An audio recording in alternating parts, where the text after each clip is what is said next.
Joining me now is Representative Barbara Lee from California. And Congresswoman Lee, you were just the person we wanted to talk to on this because you have long opposed what you have seen as U.S. interference in the Middle East and starting wars in the Middle East that you didn't see as justified. Can you tell us, in your view, at least from Capitol Hill, what you understand the purpose of these airstrikes to have been? Well, Judge, first of all, there's total chaos in the White House and total confusion, so it's hard to really understand what the purpose of the strike was. We have to really recognize that, first of all, Assad has committed heinous crimes and killed so many people, and the use of chemical weapons is unacceptable. But also, we have to really recognize that one surgical strike is not going to change that. Actually, it could embroil us more in a civil war in Syria. And so it's hard to kind of figure out why the president would do this. Minimally, he should have come to Congress to seek authorization and a vote, because this is an act of war and it's illegal.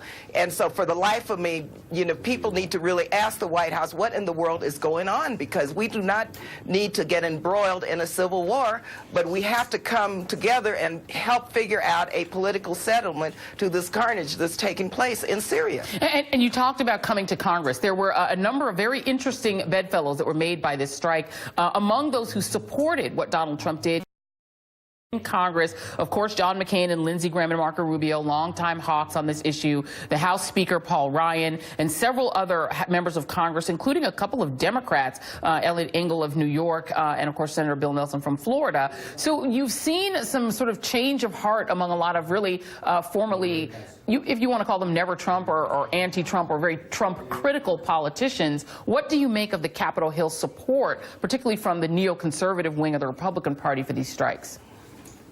Well, I think, you know, people really are shocked and angry about what is taking place with Assad. But speaking for myself, and I think most members are saying now that they think that the president should have come to Congress for a vote and an authorization.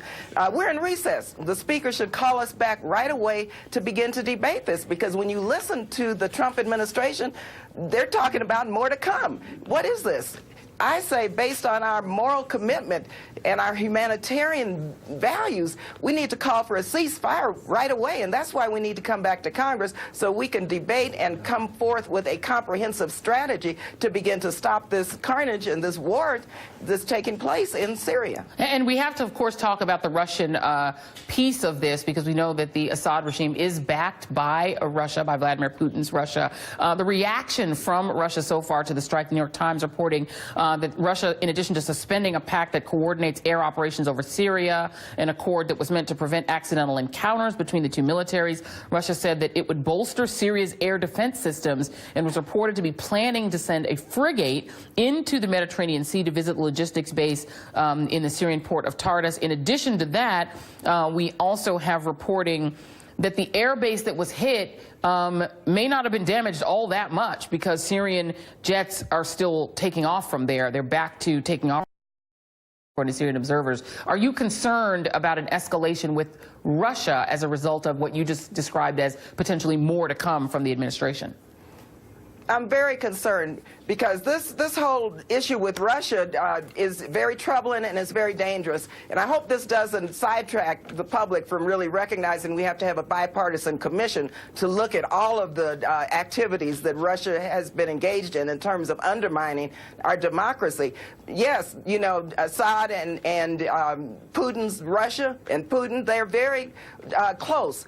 And in fact, we need to know, and the public needs to know, the costs and consequences of what is taking place. And we have to immediately, though, Joy, when you look at what's taking place with the children and men and women in Syria, we have to insist that at least we have a ceasefire and a safe corridor so that humanitarian assistance and so that medicines and food can get in there.